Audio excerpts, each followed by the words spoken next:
The Svartsengi volcanic system in the Reykjanes Peninsula of Iceland is probably the most studied area in the Iceland for volcanism. And this is for a reason. We had 9 eruptions there and we are waiting for the 10th. The amount of the earthquakes in the area of the Svartsengi, which is to the left of this animation I've created, shows a decline in the earthquakes. That means the magma movement and bubbling of it is less. And in the Krýsuvík area, which is the next volcanic system, you see the lower part of the center when sometimes the green star appears. We see also a reduction of the number of the earthquakes. Subsidence has decreased. GPS data show the land rise is also slowing down slightly. We have measured it since the July, and you can see those little dots, black dots, shows the measurements that we have made. The shaded area shows if the current trend continues. But if the reduction that we are seeing continues, reduction in the inflow of the magma, the red line shows that.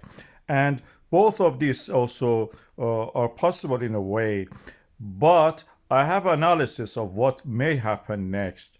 That is, in addition to what my colleagues in the Icelandic Meteorological Office have estimated and based their analysis on. This is based on the multiple GPS stations from the Svartsengi to the Torbjörn and 2 other more in that area. All of this points to a possible date for the next eruption around the late December or January next year. We will see that late December of this year, January next year.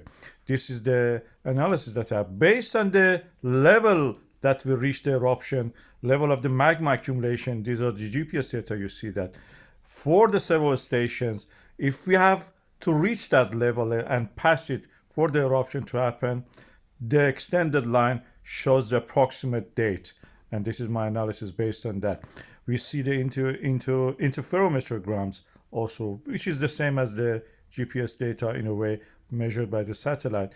A very interesting similarity between the risk assessment hazard map and land uplift due to the magma accumulation. Here you can see that I superimposed them on top of each other.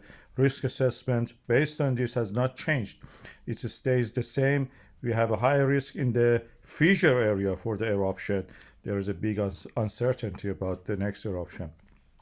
So the volume of the magma is up to now 15 million cubic meters. That is 45 megatons of the magma. Basaltic magma density 3 multiplied by 15. There is uncertainty about this, of course. In the Krýsuvík volcanic system, the subsidence has slowed down. That means probably means, in my assessment, probably it means that we have the process of the creation of the magma reservoir is gradually finalizing itself, and we may have the process of the land uplift. We have to see. Subsidence is reduced there. It may mean that there is an inflow of the magma gradually taking place in this volcanic system, which is the next one after the Svartsengi, if we just ignore the Reykjanes, which was a really odd one among all of these things. So let's just wait and see. These are the updates.